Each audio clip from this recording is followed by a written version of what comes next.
Mesdames, Messieurs, bonsoir. Je suis ravi de vous retrouver ce soir en direct sur ZA News pour ce premier numéro de Mot de Passe, une émission hebdomadaire dans laquelle on tentera chaque semaine de décrypter avec nos invités l'essentiel de l'actualité de la semaine. Ce soir, j'ai le plaisir de recevoir Monsieur Nasser Mahel, ancien ministre de la Communication, ancien directeur général de l'APS, également directeur de l'information de l'APS et responsable du bureau et surtout journaliste, Monsieur le ministre. Bonsoir. C'est largement suffisant. Bonsoir et merci d'avoir répondu à notre invitation.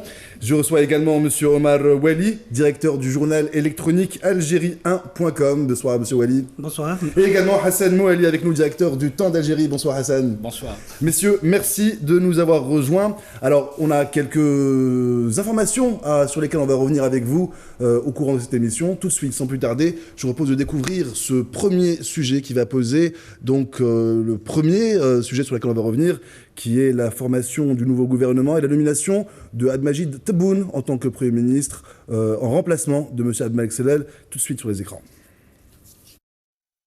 Nomination du nouveau gouvernement, elle fait suite et conformément à la Constitution à celle du Premier ministre Abdelmajid Tebboune désigné par Abdelaziz Bouteflika. Le nouveau gouvernement comprend 27 portefeuilles. 13 d'entre eux ont été confiés à de nouveaux ministres dont Abdelrahman Rabia aux finances. Il succède à Hadji Babami. Mustafa Guitouni, ancien patron de la Sonelgaz, prend la place de Nourdine Boutarfa à l'énergie. Djamel Kawan, ancien DG de la NEP, prend la place de Hamid Green à l'information. Abdelghani Zahlan, ancien wali d'Oran, succède à Boudjma Talahi aux transports et travaux publics. Beda Mahjoub remplace Abdeslam Bouchouareb à l'industrie et aux mines. Mourad Zemali, ancien DG de l'Anciège, à la place de Mohamed Ghazi au ministère du Travail et de la Protection sociale. Ahmed Sassi succède à Abdelmajid Tebboune au commerce.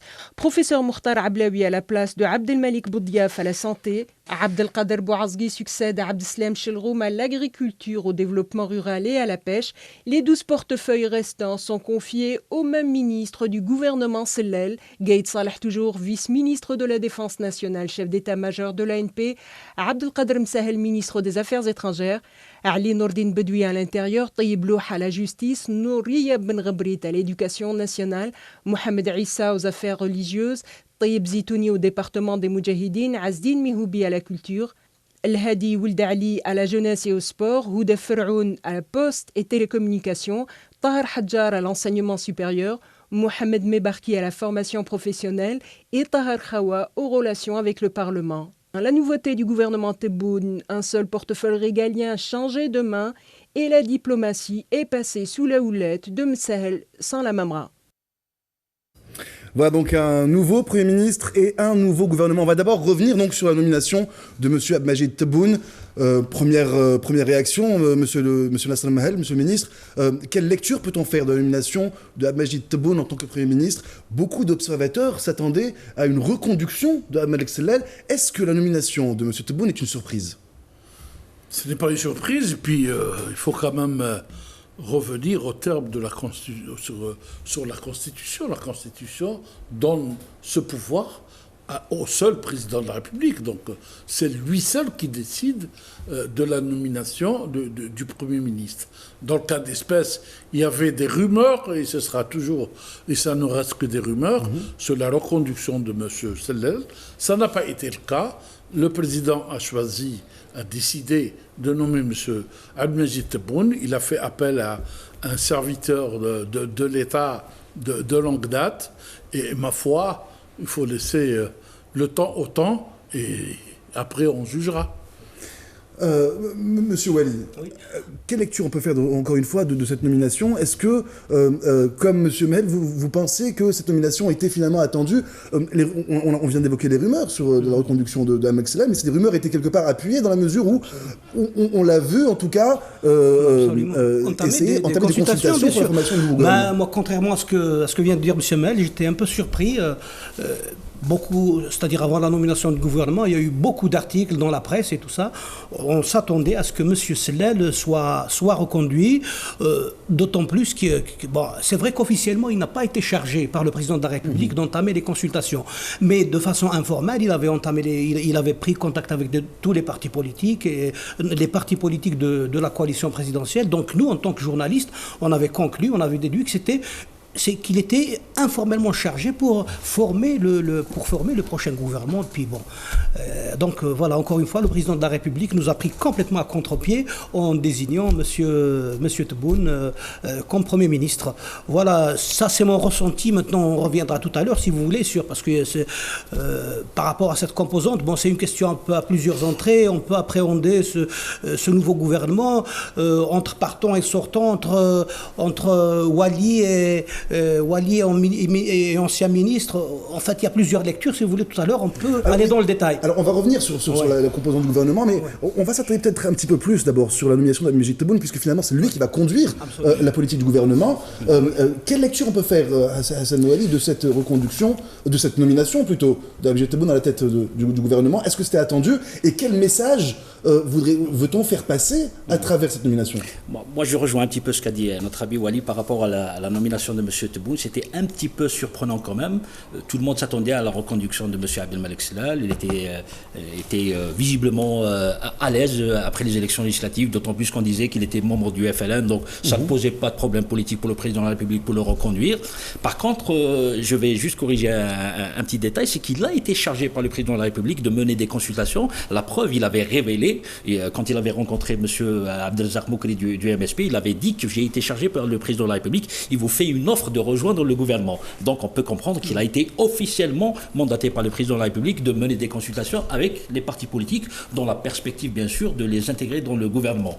Je crois par contre que tout était prêt pour la reconduction de M. Abdelmalek Sellal au poste de Premier ministre. Après, il a dû se passer quelque chose. Moi je pense, c'est mon avis personnel, je crois que finalement M. Abdelmalek Sellal a échoué, on va dire, dans sa mission de ramener surtout le MSP, parce qu'ils avaient besoin d'un alibi islamiste un petit peu au gouvernement pour donner l'impression que le gouvernement il est consensuel, il est composé de toutes les sensibilités politiques. Il y a des démocrates, on peut parler du MPA comme alibi démocratique, il y a les conservateurs, donc le FLN, les modernistes conservateurs RND, et avec le MSP, la boucle aura été bouclée, donc tout le gouvernement représente un petit peu toutes les sensibilités politiques du pays. Après, Abdelrazak Moukri, malheureusement, tout indiquait qu'il allait accepter l'offre. Parce que déjà avant, il avait dit que nous n'allons pas rester dans l'opposition à vie et que nous allons discuter, pourquoi pas, intégrer le gouvernement. Nous attendons le décompte final, la proclamation des résultats par le Conseil constitutionnel. Le MSP s'attendait à un petit cadeau peut-être du Conseil constitutionnel sous la forme de 10-15 sièges supplémentaires au Parlement pour intégrer le gouvernement. Tout indiqué, d'autant plus qu'on a lu toute la littérature qu'a écrite M. Makri dans sa page Facebook, et finalement, le Conseil, le Majlis Shura a statué sur la non-participation. Donc, quelque part, c'est un petit peu un désaveu. On ne refuse pas quelque chose au président de la République parce que ça a été présenté comme tel. C'est le président de la République qui fait une offre au MSP et aux autres partis d'ailleurs de rejoindre le gouvernement. Le MSP ne l'a pas fait. Celui qui est censé convaincre le MSP, c'était M. Abdelmalek Sellal. Il a payé un peu la note. C'est ce que je pense. Par contre, la nomination de un petit mot sur M. Tebboune quand même, ça ne me surprend pas en tant qu'homme d'État. Quoi qu'on dise, M. Abdelmajid Tebboune est connu. Il est connu, il est là. C'est un cadre de l'administration depuis très longtemps. Il a géré du mieux qu'il pouvait le secteur très sensible de l'habitat. Il a donné du rêve aux gens. Il y a beaucoup d'Algériens qui ont bénéficié de logements. Après, on peut faire le bilan, il n'y a pas de problème. Mais d'un point de vue compétence, je pense que Abdelmajid Tebboune est tout à fait capable de mener la mission à la tête du gouvernement. Alors, vous avez évoqué à l'instant les réactions de Abdelrazak Moukri du MSP, après qu'il ait reçu l'offre de M. Sellal. Il avait effectivement remis la décision au Conseil consultatif de son parti, mais il avait également menacé quelques jours avant de démissionner si Majlis Shura acceptait la proposition. Monsieur Mahel, est-ce que vous pensez que Abdelmalek Sellal a payé pour l'échec de ces consultations? Non, je crois pas. Je pense que là, on va vite en conjecture. Ce qui se passe aujourd'hui, il y a eu une consultation. M. Makri a dit « je dois m'en remettre à mon Majlis Shura ». Et je reviendrai vers vous pour une réponse ou positive ou négative. Il se trouve, selon d'autres informations aussi, que c'est le nombre de postes et l'importance des postes dans le gouvernement Enfin, pour le MSP, qui a conditionné le refus du MSP. Monsieur Macri a nié ça. On lui a posé la question, il a dit il n'a jamais été question de négocier des postes. Monsieur Macri est un homme politique, il est libre de dire. Qu'est-ce qui aurait empêché M. Sall de lui dire non? Mais c'est en jamais. C'est en jamais. Vous savez, c'est une négociation. Dans une négociation, chacun veut avoir le plus. Je pense qu'il a tenté pour le MSP, et puis c'est de bonne guerre qu'ils défendent le maximum de portefeuilles, et parmi ces portefeuilles, un ou deux portefeuilles de souveraineté. C'est ce qui se dit aussi. Mais enfin, dépassons les conjectures, je crois que l'essentiel maintenant, c'est d'aller de voir ce que va faire le nouveau gouvernement. Alors, justement, quel est son programme, quand est-ce qu'il le présentera, ce sont des sujets Si vous permettez, juste avant de passer au programme du gouvernement, j'aimerais revenir quand même par rapport à cette décision du Conseil consultatif du MSP. Je trouve quand même, c'est tout à l'honneur de ce parti d'avoir pris la décision démocratiquement. Bon, je ne partage pas du tout les positions de ce parti, ni son discours, loin s'en faut, mais je trouve que c'est un acte, ils ont fait acte de démocratie, c'est-à-dire il a remis la décision au Conseil consultatif et c'est le Conseil consultatif qui a tranché. Et Macri, c'est quelqu'un de cohérent avec lui-même finalement. Il avait dit si jamais le Conseil consultatif opte pour la participation, je démissionne. Je crois que c'était du chantage quand même. Oui, il y a une part de chantage, mais si le Conseil avait opté pour la participation, je suis convaincu qu'il aurait démissionné. Je trouve que c'est bien qu'un homme politique fasse comme ça preuve de conviction et de pédagogie politique. Absolument. Voilà, ça je tenais à le souligner, même si je n'ai rien à partager avec ce parti sur le plan des positions politiques et d'idéologie. Voilà. Alors on va revenir dans quelques instants sur les défis qui attendent ce nouveau gouvernement, mais revenons un petit peu sur la composante de ce gouvernement. On vient de le voir à l'instant, on a 13 nouveaux ministres, donc 13 départs. Certains départs étaient plutôt attendus, d'autres ont pris à contre-pied toute l'opinion publique. Je pense notamment au ministre de l'Énergie, Nourdine Boutalfa, je pense au ministre des Affaires étrangères et de la coopération internationale, Ramtan Lamamra. Alors, une question par rapport à ces départs-là, qu'est-ce qui pourrait justifier le départ de M. Lamamra du département des Affaires étrangères et qu'est-ce qui justifierait le départ de Nourdine Boutalfa? Un petit mot sur Nourdine Boutalfa qui, rappelons-le, a appris son départ du gouvernement alors qu'il était à Vienne, en Autriche, en négociation avec les pays de l'OPEP pour reconduire un accord qu'il a lui-même réussi à aboutir, initier l'accord d'Alger ici en octobre dernier. Monsieur Mhal. Est-ce que ces départs... Ma qualité d'ancien ministre m'empêche de donner un point de vue sur cette composition, en tout cas sur les raisons qui ont prévalu pour le départ ou l'arrivée de tel ou tel ministre. Vous me comprendrez, il y a une forme d'éthique à respecter et je la respecte. Moi, je pense que... on respecte tout à fait, monsieur le ministre, votre position, mais moi... absolument. Vous avez tout le droit. Merci. Non, moi, je pense surtout par rapport à monsieur Lamamra. Effectivement, ça a été comme ça, a priori une surprise, mais finalement, quand on voit la chose de près et tout ça, ces derniers temps, on sentait que, c'est-à-dire il y avait un certain nombre d'indices qui laissaient supposer qu'il allait partir. En fait, il a fait un peu les frais d'une dualité au niveau de ce ministère. C'était un ministère bicéphale. Voilà, donc entre M. Lamamra et M. Msahel. Ce n'est pas le fait. Ce n'est pas le fait. Voilà, absolument. Donc voilà, il y a eu, les gens ont compris qu'il y avait ça n'apparaissait peut-être comme ça, mais on sentait qu'il y avait une rivalité, qu'il y avait des tensions. Et puis ces derniers temps, là, notamment le fait, la dernière fois, M.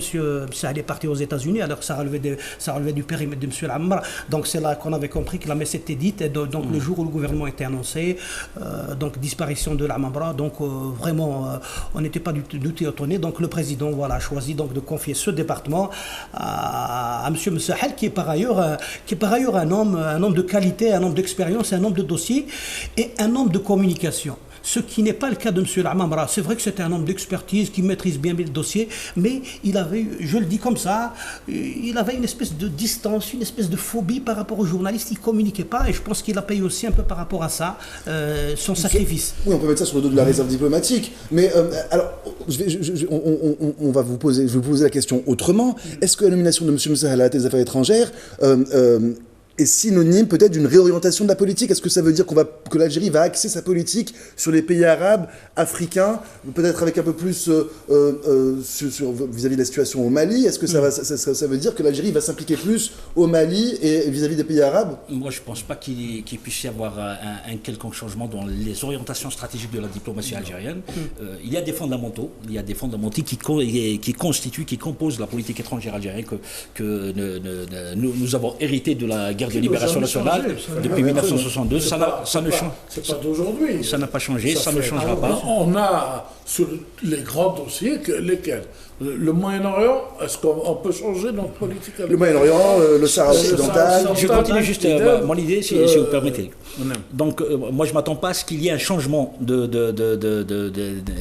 comment dirais-je, de la doctrine diplomatique, si tant est qu'on puisse parler de doctrine diplomatique. Je pense plutôt que le renvoi, on va dire, le renvoi de la Mamra, il a plutôt des motivations politiques que diplomatiques. L'homme, il est connu, c'est un homme de réseau, il a fait Washington, il a fait New York, il a fait l'Afrique pendant presque 20 ans, c'est un très grand diplomate, tout le monde le salue à l'ONU. Récemment, sa dernière visite, c'était aux États-Unis, il a été reçu par Rex Tillerson au département d'État, donc le débat n'est pas là, l'homme est compétent. Et donc, à un moment donné, c'est vrai qu'on s'attend, il y a une espèce, comme l'a dit Wali, ce ministère, il était un peu bicéphale, il y avait, si vous vous souvenez bien, en 2013, M. Bessahel avait été nommé par erreur comme ça, comme ministre chargé de la coopération internationale. C'était un petit peu... Moi, j'ai discuté avec des diplomates étrangers en Algérie. On m'a dit qu'on ne savait pas qui féliciter le lendemain. Il y avait deux ministres des Affaires étrangères. Ça a été rectifié. 48 heures plus tard, ça a été... alors, on a élevé M. Lamamra au rang de ministre d'État, ministre des Affaires étrangères, et on a laissé l'Afrique, le monde arabe à M. Bessahel. Donc, on sentait qu'il y avait un petit peu de tension quand même. Un petit peu de tension. On se marchait sur les pieds. Ça n'allait pas très bien. Et là, je pense que... il est arrivé le temps où le président a tranché. Il faut dire aussi que M. Bessahel, c'est un proche, un gars qui a toute la confiance du président de la République, et donc il a nommé à ce poste. Après bien sûr qu'il a des qualités lui aussi. Il connaissait M. Afrique, M. Abdelkader Sahel. Ces derniers temps, il sillonnait même le monde. Et il ne se contentait pas uniquement de l'Afrique, le monde arabe et la Libye et le Sahel, mais en même temps, il est parti aux États-Unis, il est parti à Londres, il a représenté l'Algérie en Espagne, en France. Donc, personnellement, depuis 2 mois, je le voyais, futur ministre des Affaires étrangères. Donc, ça ne me surprend pas. Mais ça me désole quand même qu'on puisse perdre un homme de la trempe de M. Lamamra, qui est quelqu'un de très estimé. Il a de la compétence, de l'expertise. J'espère qu'il va avoir un poste. On a besoin d'hommes comme ça. Alors, ça ne m'étonnerait pas qu'il soit nommé prochainement comme conseiller du président aux affaires diplomatiques, quelque chose comme ça. Alors, qu'en est-il dans ce cas-là de Nordine Boutelfa, ministre de l'énergie? Boutelfa, si tu permets, Hicham, un petit mot sur Boutelfa. Boutelfa, tout le monde disait qu'il était compétent. Il était arrivé quand on a organisé le fameux sommet de l'OPEP, qui était un sommet informel, qu'il a réussi avec un puissant lobbying de transformer en réunion officielle, qui a abouti à un préaccord quand même sur le gel des quotas de production de l'OPEP. Et tout le monde a salué son entre-gens, sa capacité de persuasion. Il a sillonné tous les pays pétroliers. Il a pu rabibocher même les Russes, les Iraniens et les Saoudiens. Donc on était à peu près tous convaincus que cet homme finalement qui était resté pendant 15 ans à la tête de Sonelgaz, il avait quand même de la carrure. Absolument. Et soudain, voilà, il est débarqué, il était à Vienne. Moi je pense que c'était un peu moins, c'était pas élégant quand même, qu'il apprenne son limogeage de la part d'un journaliste pas de Reuters, je crois que c'est Bloomberg qui lui a dit Monsieur Boutelfa, vous n'êtes plus ministre, ça a été annoncé dans une chaîne algérienne. Je pense qu'on aurait pu quand même faire preuve d'un peu plus d'élégance vis-à-vis de cet homme. Voilà. Après, le changement, c'est le président de la République, c'est à lui de choisir les hommes avec lesquels il gouverne. Alors, juste encore un mot sur les ministres qui ont quitté leur département. Est-ce que quelque part, ils ont payé pour des erreurs précises, ou est-ce que ça traduit une réelle volonté de changer de politique pour le gouvernement et de s'attaquer peut-être aux grands défis qui attendent l'Algérie de nos jours? Monsieur le ministre. Nul n'est parfait. Oui, je pense qu'il faut. Et ma foi, il y a toujours un bilan qui est fait par le président de la République et le Premier ministre, enfin ceux qui sont chargés de suivre l'activité de l'équipe gouvernementale. Puis, à un moment donné, il y a le couperet qui tombe, qui dit non, ça y est, c'est la fin de mission, c'est la fin de mission. On ne connaît jamais les raisons pour lesquelles on est nommé, comme on ne connaît jamais les raisons lorsqu'on part. C'est aussi simple que ça.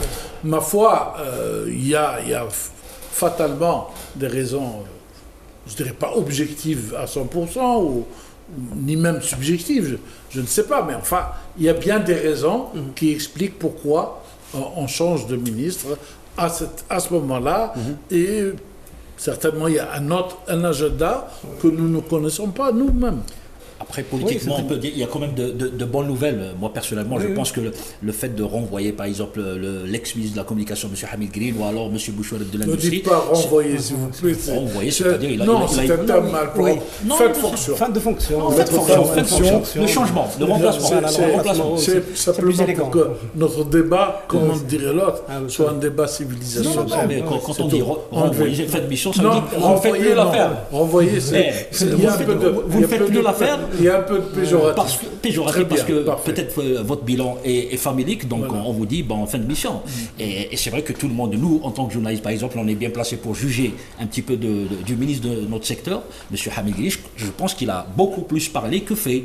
Ce que je retiens, c'est juste la carte professionnelle provisoire en plus. Mais sinon, en dehors de ça, il y a eu beaucoup de tensions. Donc je pense que ce nouveau gouvernement, le président de la République a compris qu'il faut un peu de sérénité parce que les défis sont énormes économiquement et financièrement.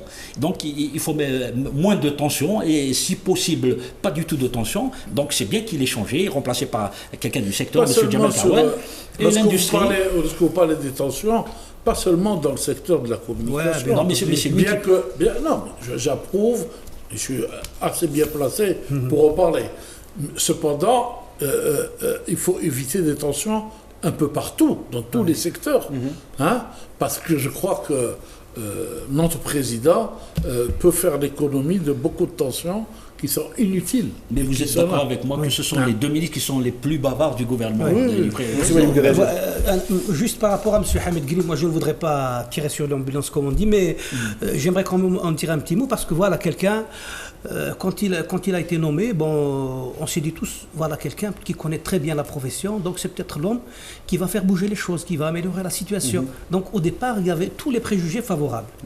Malheureusement, à l'arrivée, on est complètement déçu parce qu'au lieu de régler les vrais problèmes de ce secteur, je suis désolé de le dire, je suis vraiment triste parce que c'est quelqu'un que je connais. Voilà, il a passé son temps à créer des tensions. Il a créé des tensions au niveau du secteur, il a réglé, je suis désolé de le dire comme ça, je trouve pas d'autres mots, il a réglé des comptes alors qu'il aurait pu créer plutôt un climat de sérénité, créer une synergie, c'est-à-dire vraiment un climat de collaboration entre tous les acteurs du secteur. Malheureusement, non seulement il a créé des tensions, et il a passé son temps à nous faire la leçon, c'est la maîtresse d'école. Le cercle vertueux, le professionnalisme, l'éthique et tout ça. Malheureusement, voilà, à l'arrivée, donc la situation de la presse n'est pas meilleure qu'au moment où il est venu. La situation, elle est toujours la même, sinon pire. Donc moi, je suis un peu triste parce qu'il aurait pu faire mieux. Il aurait pu sortir avec un bilan plus positif. Voilà ce que je voulais dire. C'est pourtant un bilan, son bilan, il a essayé de le défendre. Dans l'une de ses dernières sorties médiatiques, il a défendu son bilan, affirmant qu'il avait participé, à sa manière en tout cas, à la professionnalisation du secteur. Mais quel bilan? Je suis désolé de le dire. Soyons réalistes quand même. Quel bilan? Moi, à part la carte de presse provisoire, je dis bien provisoire, il n'y a pas de bilan. Le bilan de M. Green, c'était une centaine de conférences sur l'éthique et la déontologie qui sont animées parfois par des étrangers, parfois par des responsables des médias publics. Mais sinon, en dehors de ça, je suis désolé, tout l'arsenal juridique qui régit le secteur de la communication a été fait par l'ancien ministre de la Communication, M. Maher, par exemple. Absolument, c'est tout à votre honneur. Aucune nouvelle loi n'a été adoptée par le département de M. Green. C'est vrai que, comme l'a dit Wally, tout le monde s'attendait. Pour une fois, on a un journaliste, pas pour une fois, pour la troisième fois ou la quatrième fois, on a un journaliste. Un journaliste, il comprend parfaitement son secteur, il connaît les besoins, il connaît les clivages dans la presse nationale, les médias nationaux. Donc, il aurait gagné à écouter tout le monde, essayer d'avoir un esprit de synthèse, régler des soucis. Lui, il est un petit peu, si je devais le résumer en un mot, il était clivant, Monsieur Green. C'est dommage de le dire. Donc, il est parti comme il est arrivé, avec un bilan familique, tout simplement. Je suis désolé. Alors, si on parle maintenant... Si, je m'excuse de reprendre simplement sur le nombre de lois Absolument. qui existent dans la loi organique de 2011. À partir de cette loi organique sur la communication, on se devait de faire d'autres lois. La loi sur la publicité, par exemple, la loi sur le sondage d'opinion, par exemple, la réglementation sur les agences de communication, toutes les agences de communication, et j'en passe. Il y avait tout un attirail de lois et de réglementations qui devaient suivre. J'ai quitté le gouvernement le 4 septembre 2012, nous sommes en 2017, 5 ans après, il n'y a pas eu un texte de sortie. J'ajoute que la réorganisation du secteur, à l'intérieur même du secteur, lorsqu'il y a eu le conflit récemment entre une chaîne de télévision, enfin un journal plutôt, et les imprimeries publiques, ce problème, je l'ai réglé moi il y a 5 ans. Pourquoi? Parce qu'il y avait l'ANEP qui est membre au sein du groupe communication. Et on a réglé le problème de façon quasi automatique pour tout journal qui a des dettes aux imprimeries, il ne peut pas recevoir son chèque de l'ANEP tant qu'il n'a pas payé ses imprimeries. Ses arriérés, absolument. C'était au sein même du groupe communication. Donc on a réglé le problème. Alors si la solution existe de votre temps, pourquoi est-ce que le problème a réapparu 5 ans après? Parce que ceux qui étaient chargés ignorent qu'il y a une résolution du conseil d'administration. Il n'y a pas eu de suivi. Que je présidais. Donc il n'y a pas eu de suivi. Alors, juste avant pour finir sur ce nouveau gouvernement. Moi j'aimerais qu'on parle un peu quand même de ce qui attend ce gouvernement, parce qu'en fait c'est ça. Justement. Et ça c'est pour en terminer, une petite parenthèse, l'organisation interne du secteur, de tout le secteur audiovisuel public qui n'est pas réglé encore jusqu'à aujourd'hui. Ah oui, absolument. Ok? Absolument. Canal Algérie n'a pas de statut, si vous ne le savez pas. Elle n'a pas de statut. Non. Elle n'a pas de statut. Et puis d'autres. Je ne peux pas en parler parce que c'est pas le moment. Alors, ce gouvernement, d'immenses défis l'attendent. Absolument. Est-ce que vous pensez que dans sa composante actuelle, ces défis peuvent être relevés? Tout dépend du prix du pétrole. Hicham, c'est clair, net et précis. Si vous excusez-moi. Oui, je vous en prie. Tout l'équilibre budgétaire dépend du pétrole. Mais une nouvelle orientation. Toutes les ambitions, tous les plans relèvent du prix du pétrole. C'est malheureux à dire, mais c'est la réalité. Oui, mais alors où on parle de diversification de l'économie, de sortir de la rente pétrolière. Mais on ne peut pas. Écoutez, il faut qu'on arrête ce discours. Il faut sortir de la rente pétrolière. On ne va pas sortir demain. Comme ça du jour au lendemain. C'est pas possible. C'est pas demain la veille. C'est un processus de longue haleine. Il y a un processus de longue haleine. Pour l'instant. Quand bien même on peut planifier les choses sur 10 ans, et c'est peu, sur 10 ans, c'est égal Yarbi. Dans 10 ans, pour commencer à sortir de la dépendance des hydrocarbures. Aujourd'hui, on est dépendant. Par conséquent, il faut consacrer tout sur l'augmentation de la production, la diversification de la production, la commercialisation de la production, etc. Si le prix du pétrole reste sur les 50, 45, 50, disons que le gouvernement a encore une marge de manœuvre favorable qui peut lui permettre encore de faire. Il y a quand même de bonnes réserves de change. 95 milliards de dollars, c'est pas beaucoup quand même. 95 milliards de dollars. Je sais, mais enfin, nous ne sommes pas. Nous n'avons pas de dette extérieure. C'est vrai, Grand merci au président de la République. Mais on risque d'en avoir. Nous avons payé par anticipation notre dette extérieure. Grand merci au président de la République. Ce sont des choses réelles. Oui, d'accord.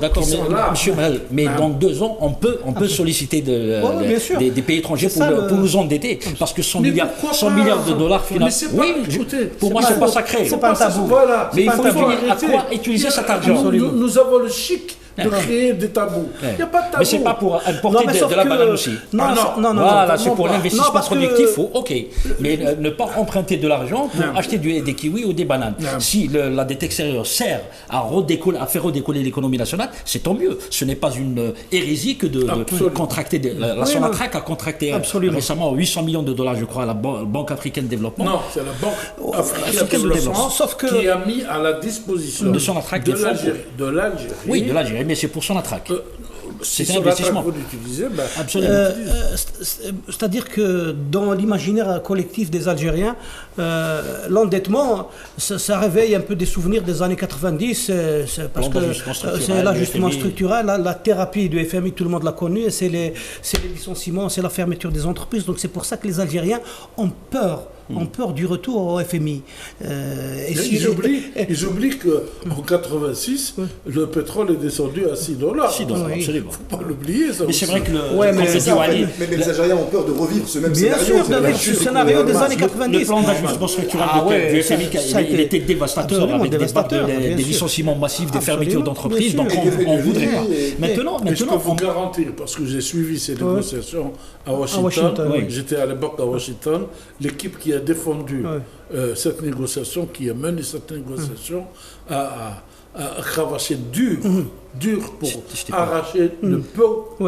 Parce qu'on n'était pas solvable à l'époque. On était dans une situation politique et sécuritaire extrêmement délétère. On était en situation de ce qu'on appelait la facilité élargie. Accord de facilité élargie. Après, reprofilage, rééchelonnement et tout. Non, mais là, c'est-à-dire pour au-delà de... Mais on s'est sorti après, grâce justement aux négociations avec le Club de Paris, le Club de Londres et tout ça. Rééchelonnement. Non, et surtout pour l'anticipation. Et ça a été l'une des plus grandes mesures du président. Quoiqu'à l'époque, il y avait des experts qui disaient est-ce qu'il faut payer cette dette par anticipation, mais là finalement le temps, il faut le reconnaître, a donné effectivement raison au président de la République qui a eu le flair, le coup de nez de payer cette dette. Voilà. Maintenant, Smahli Hassan, pour parler un peu de l'avenir. Parce que là, ces derniers temps, on entend un peu dans la presse, un peu dans les cercles, dire voilà la reconversion de l'économie, la diversification de l'économie.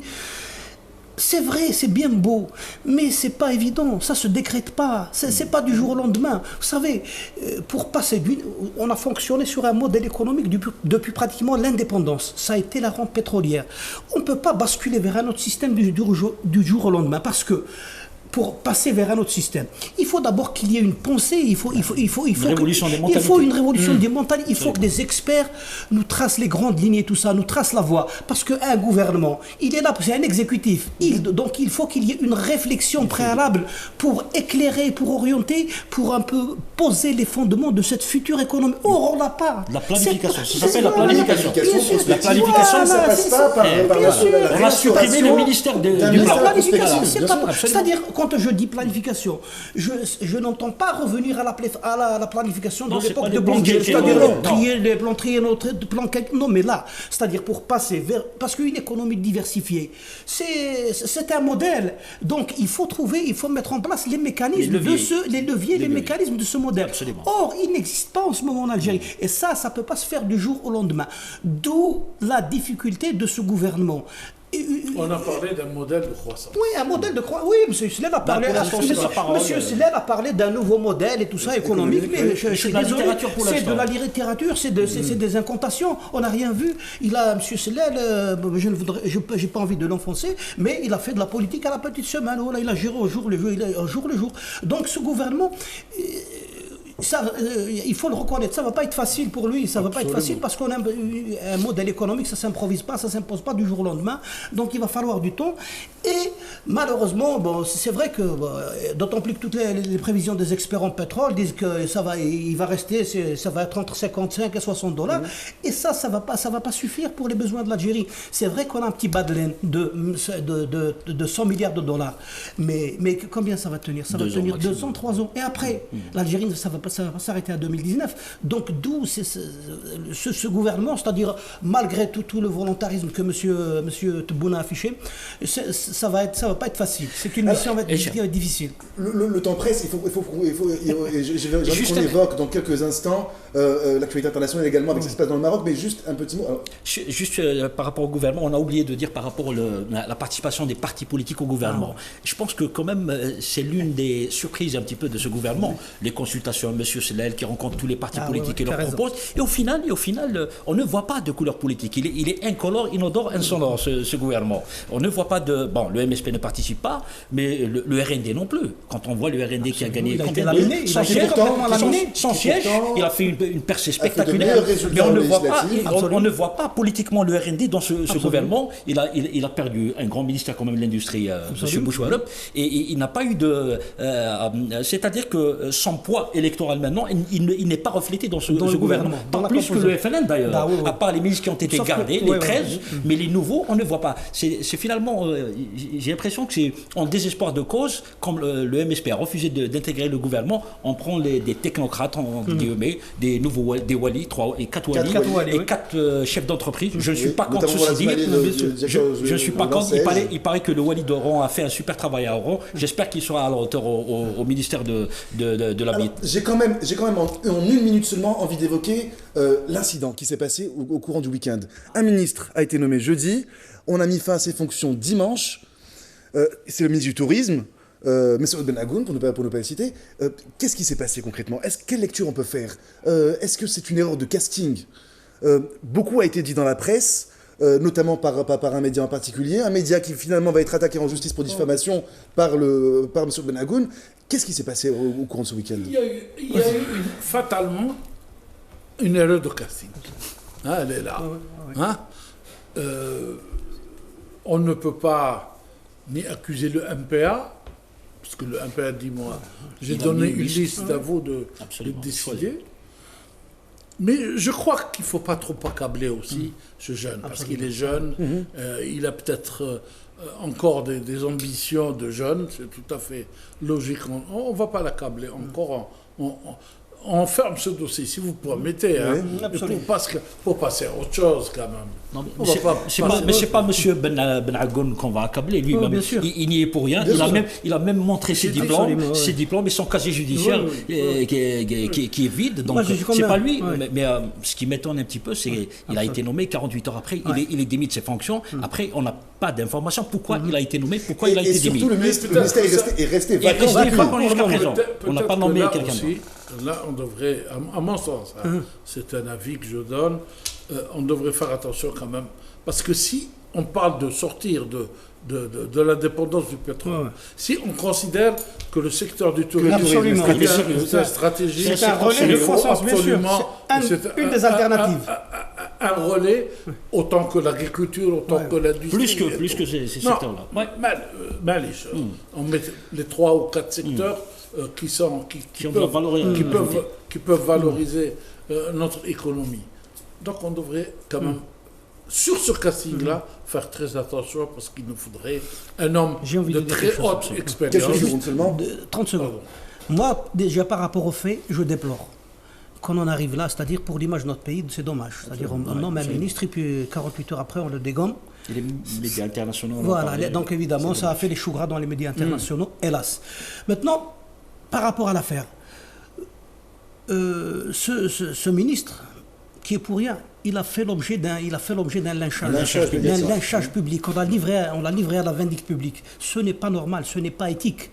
Et puis, moi, cette affaire, je me pose des questions. Je crois qu'il y a beaucoup de zones d'ombre dans cette affaire, donc on n'a pas le droit d'avoir comme ça des avis tranchés, des points de vue péremptoires. Il faudrait un peu de recul, un peu de réserve, parce qu'il y a beaucoup d'éléments dans cette affaire qui n'a pas encore dit tous ces mots. Alors, messieurs, merci. Alors, on a parlé du gouvernement. J'ai envie d'aborder avec vous également ce qui se passe actuellement dans un pays voisin, le Maroc. Vous savez, le Maroc qui connaît depuis quelques jours une grogne sociale dans la région du Rif, dans le nord du pays. Et on a un confrère journaliste au quotidien L'Ouatan qui s'est rendu pour couvrir les événements et qui a été arrêté par les forces de sécurité marocaines et qui a été expulsé. Il est arrivé hier à 14h à Alger. Nous avons la chance de l'avoir avec nous au téléphone. Il s'agit de Jamal Ailet. Jamal Ailet, bonsoir. Bonsoir Hicham. Jamal Ailet. à tous les invités, monsieur Mahal, à mes amis et confrères, ma belle paire que vous avez à côté, Moali et Wali. Oui, bonsoir Gemayel. Alors, est-ce que vous pouvez, s'il vous plaît, nous raconter vos 48 heures, vos dernières 48 heures en terre marocaine? Bah, écoutez, je suis parti réaliser un reportage sur le Rif. Donc, le Rif est en ébullition depuis, non pas quelques jours, mais depuis 7 mois, depuis la mort du poissonnier Mohsin Fikri, sur laquelle on ne va pas revenir. C'est une région frondeuse qui connaît un mouvement de protestation très pacifique, très civilisé. Les gens sortent dans la rue, s'expriment très pacifiquement. Ils ont des revendications tout à fait légitimes de justice sociale, de liberté, de dignité. Donc je me suis dit, ma foi, ça vaut le coup d'aller voir de près ce qui se passe dans ce pays voisin et frère. Donc je suis allé là-bas. J'ai pris des contacts avec la mouvance du RIF, ces animateurs étaient prêts à me faciliter la tâche. Donc de Rabat, j'ai pris le train sur Nador d'abord. J'ai commencé à travailler à Nador, ensuite je devais aller à Hoceima. Mais bon, ce qui s'est passé, c'est qu'à mon arrivée, jeudi, une journée après mon arrivée, le vendredi, il y a eu une subite montée de tension. Zastafi s'est permis en quelque sorte de prendre la parole lors du prêche du vendredi pour répondre à l'imam qui attaquait avec véhémence le Hirak Rif. Donc à partir de cet incident, la tension est montée parce que ça a fait le buzz au Maroc et ailleurs. Et puis les autorités ont tout de suite réagi. Ils ont dit ce monsieur il va trop loin, il faut l'arrêter. Donc ils ont essayé de l'arrêter, ça n'a pas marché. Il y a eu des troubles et ça a été en quelque sorte l'étincelle qui a déclenché une sorte de réaction très dure de la part du pouvoir marocain. Il y a eu beaucoup d'arrestations. Donc il est rentré pratiquement en clandestinité, ce qui fait que tous les militants, les animateurs du mouvement rifin étaient sur leur garde. Personnellement, ça faussait un peu mes calculs parce que tout à coup, je me retrouvais dans une région sous tension et je n'avais plus le contact pour les rencontrer. Donc, je suis resté à Nador en attendant de trouver le moyen d'aller à Hoceima rendre compte sur place. Donc, le dimanche soir, il y avait un rassemblement auquel j'ai assisté. Au départ, donc, c'est un rassemblement très pacifique, très civilisé et tout. Et il y avait des milliers de personnes, autour de 2000 personnes dans la rue qui s'exprimaient. Donc j'ai pris quelques photos. Je m'étais promis de ne pas prendre de photos pour ne pas me faire repérer. Mais je me suis un petit peu oublié. J'ai sorti mon appareil photo et j'ai pris des photos. C'est à ce moment-là que les services marocains m'ont repéré. Ils connaissent tout le monde, ils savent qui est animateur, qui est journaliste, qui. Donc ils se sont dit, celui-là, c'est qui? On va l'arrêter. Donc c'est là où j'étais arrêté et conduit dans un commissariat où j'ai subi un interrogatoire qui a duré pratiquement 24 heures dans un minuscule petit bureau, c'est sur une chaise. Donc je devais répondre à toutes leurs questions sans exception. Donc ce que je dirais, c'est que leur réaction était qu'ils étaient outrés par le fait qu'un Algérien, un journaliste algérien, vient s'intéresser comme ça au problème du Maroc. On me disait, qu'est-ce que tu viens faire? Et toi ici, tu es algérien, qu'est-ce que tu en as à faire du RIF? Vous avez assez de problèmes chez vous, pourquoi vous ne restez pas chez vous? Faites des reportages chez vous, vous avez des problèmes, vous n'avez rien à faire ici. Et puis d'abord, est-ce que vous avez une autorisation? Bon, J'ai répondu que je n'avais pas d'autorisation parce que je suis déjà venu au Maroc. J'ai réalisé des reportages sur le terrain, notamment lors du mouvement du 20 février. Je me suis présenté au ministère de la communication marocaine qui est à Rabat-Agdar. Je suis allé au bureau des journalistes étrangers, je me suis présenté. Et j'ai dit, voilà, je suis un journaliste algérien, je vais faire des reportages, donnez-moi l'autorisation. On m'a dit, c'est tout à votre honneur, votre démarche vous en a, mais vous n'avez pas besoin d'autorisation. On accorde d'autorisation que pour les télévisions qui doivent tourner des documentaires ou des journalistes qui veulent se faire accréditer et travailler au Maroc. Donc, allez travailler en paix. C'est ce que je fais. Lors de mon reportage, de mes précédents reportages sur le mouvement Rifa, du 20 février, j'ai réalisé également des reportages dernièrement dans le sud-ouest marocain, une série de reportages qui ont été publiés à l'Ouatan. Donc je ne voyais pas, j'aurais dit si je savais qu'il y avait une autorisation à demander, je l'aurais demandé, travailler en paix. Je ne suis pas un espion, je viens travailler, je rencontre les gens, c'est-à-dire publiquement. Donc au bout de 24 heures, on m'a fait signer des PV et on m'a accompagné. Nous avons été j'ai été raccompagné de Nador jusqu'à l'aéroport international de Casablanca. Donc nous avons voyagé 2 nuits. Et là, on m'a mis dans un avion, c'est-à-dire on a accompli, les policiers ont accompli toutes les formalités douanières. On m'a mis dans un avion et ils se sont assurés que j'étais bien dans l'avion. Donc à partir de là, l'avion a décollé, je suis arrivé à Alger. Hier à 14h. Voilà, Jamal Eilat, est-ce que vous avez été brutalisé durant vos 48 heures d'arrestation dans le commissariat marocain? Non, absolument pas. Est-ce que vous avez bénéficié, comme ce qui a été annoncé par les affaires étrangères, d'une protection consulaire? Ils ont fait leur travail. À part le fait de rester 2 jours sans dormir, de rester dans un minuscule bureau sur une chaise pendant 24 heures, de subir ce genre c'est-à-dire de traitement qui est tout à fait inadéquat pour un journaliste professionnel. Il savait très bien que j'avais ma carte professionnelle, j'avais mon ordre de mission, je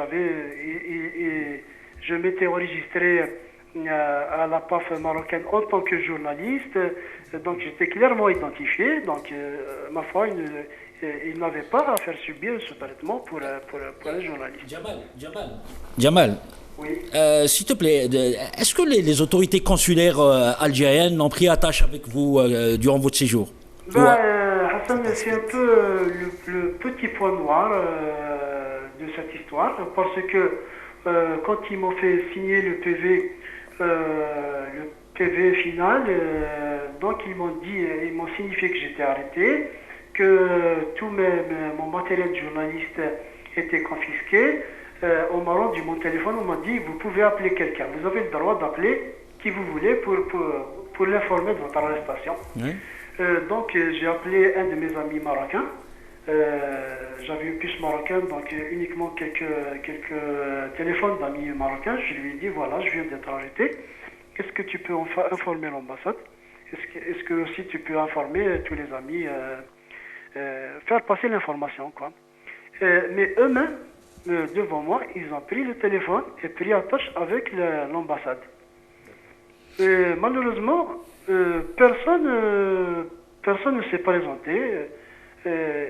Et je dois juste préciser que le consulat d'Algérie se trouvait juste à une centaine de kilomètres de Nador, dans la ville d'Oujda, qui était proche, donc distante de 100 kilomètres.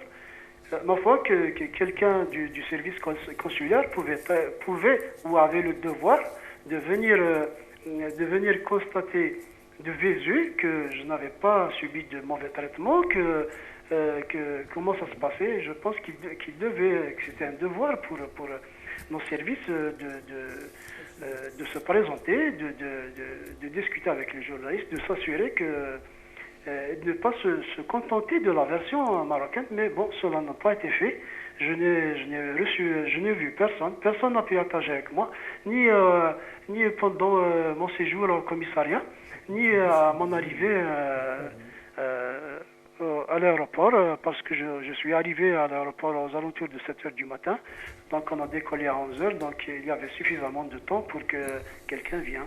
Voilà. Merci Jamal Aïla. Donc je rappelle que vous êtes journaliste au quotidien Al Watan. Vous étiez avec nous en direct depuis Alger et heureusement vous êtes rentré hier sain et sauf à Alger. Alors messieurs, une réaction sur cette mésaventure qu'a connue Jamal Aïla au Maroc, monsieur Mel?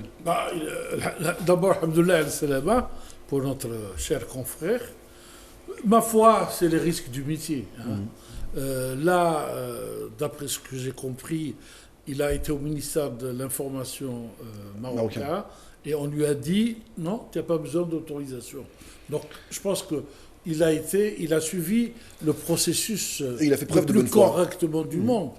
Et ma foi, avec la crispation qui actuellement se focalise beaucoup sur l'Algérie, à partir du Maroc, à partir de tous les journaux et tous les mass-médias marocains sont hyper excités, ce que je ne comprends pas.